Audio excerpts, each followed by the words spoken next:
whenever you lose faith in yourself, whenever you lose that spark in yourself, I want you to remember this one thing, which is the belief. Only and only belief is going to take you forward in life from any type of disaster, from any type of problem in life. So let us start with our today's video. How do we actually believe in ourselves? How do we develop that unwavering faith in ourselves? So I will be talking about 5 methods that can help you out to figure out who you are and also believe in yourself. Let us start with number one. Whenever we speak of our future selves, whenever we want to become who we want to become, or whenever we think of our higher self, I hope you understand the meaning of higher self. So, higher self is your version in future that you want to become, that you look up to. So many a times what happens when we want to become the higher version of ourselves, we do not like the one which exists at this place, and due to which a lot of conflict happens in our brain. So, the number one method that you're going to apply from today onwards is to love and support the person that you see in the mirror right now.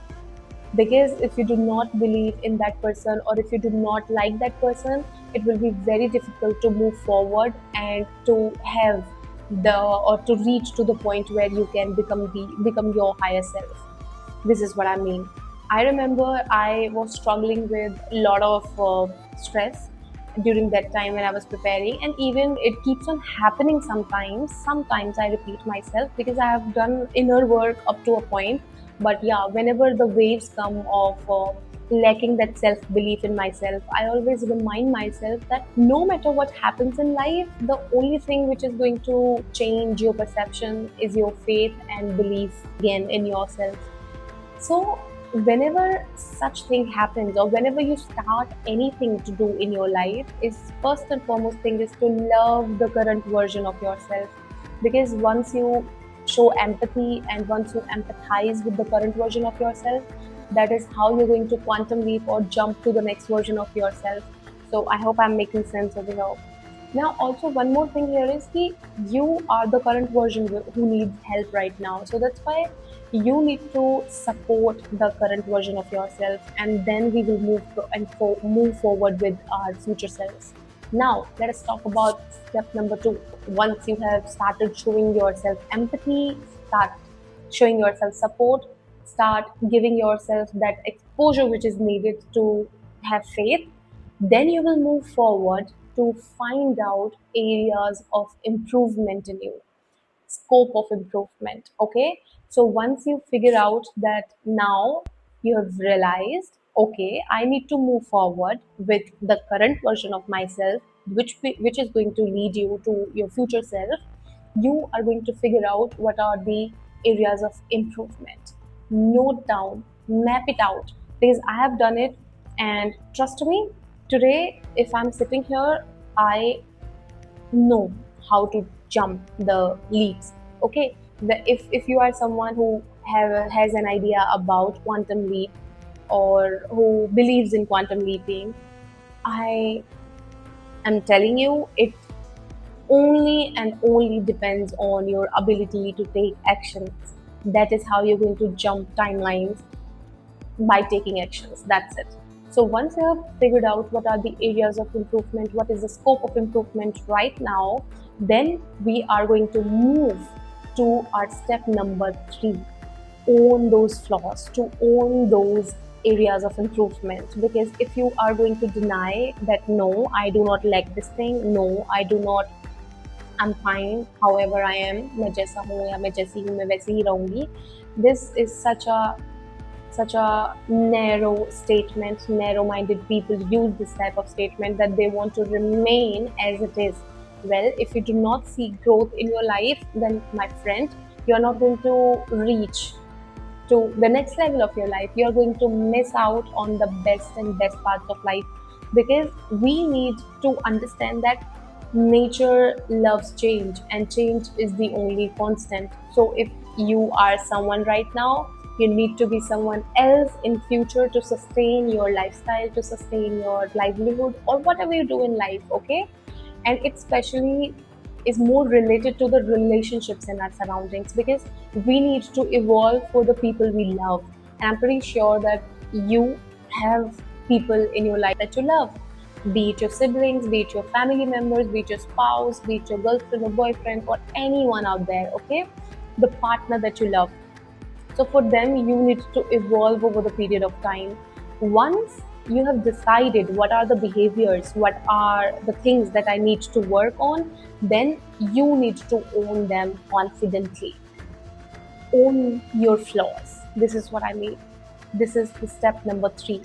Now let us talk about, once you have owned your flaws, once you have accepted, okay, this is what is happening to me, these are the areas of improvement that I need to work on, then we are going to move towards step number four, develop confidence. It does not matter that you have some flaws. I have flaws, I am imperfect. Everybody is imperfect. We find perfection in imperfection. And we need to accept the reality that perfection is a myth. I do not believe in perfection. So we need to own our flaws confidently.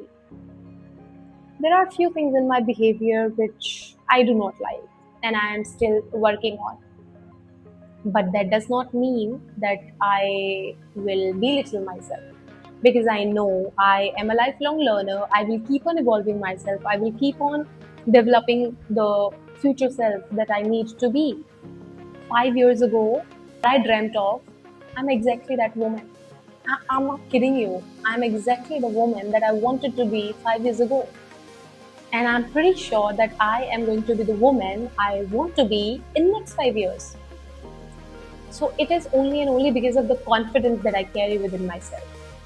So if you want to carry confidence, if you want to develop your confidence, there are only three things which are needed to be done from your side. And I am betting on it.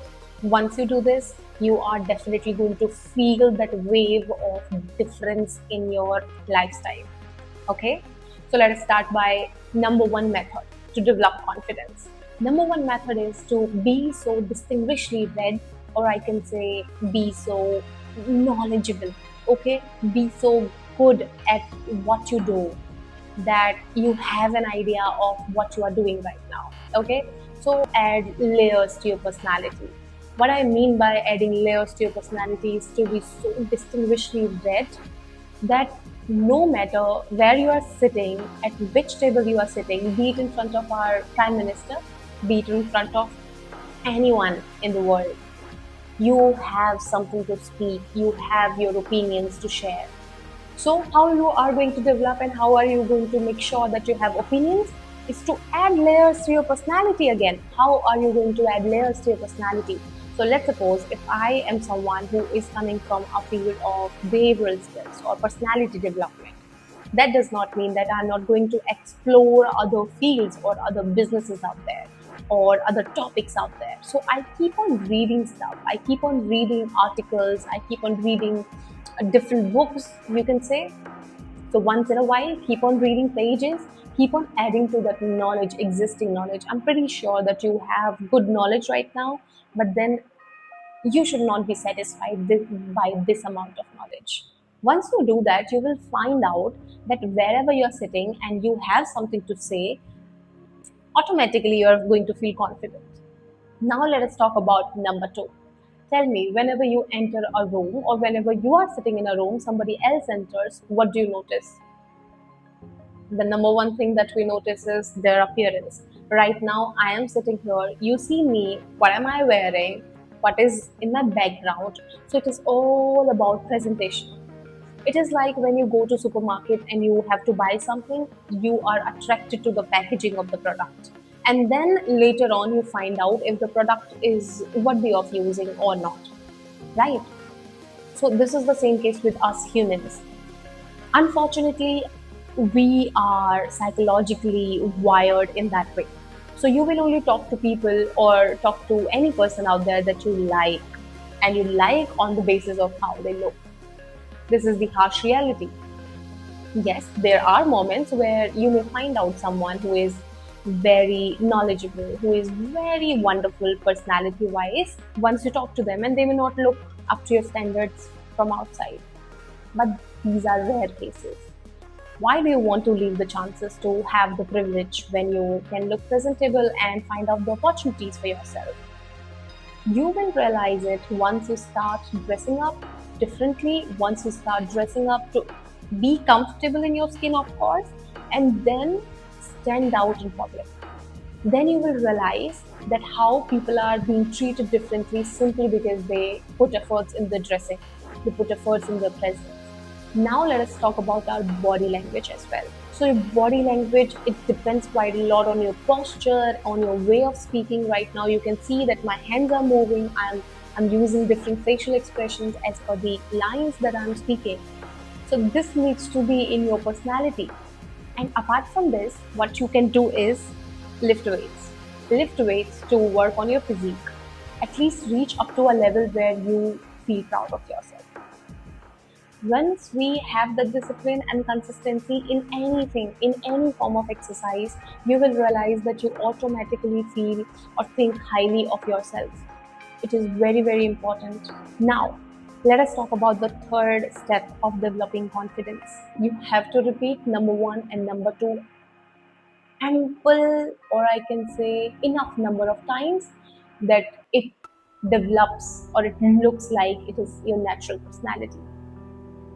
Once you do that, you will realize that you keep on practicing, you keep on practicing, you keep on practicing enough number of times that it comes naturally to you. You don't have to fake it anymore. So this is what I mean when you have to develop confidence, and that is how you're going to believe in yourself even more. Because when we are keeping the commitments to ourselves, when we are keeping the promises to ourselves, our self-worth automatically increases. I'm speaking it from my own experience because there have been days when I wanted to do something, I told myself that I'm gonna do it, but I didn't do it. And that led to some of the problems in my self belief. Right now, I'm sitting here to record this video at night. It is past 12 a.m.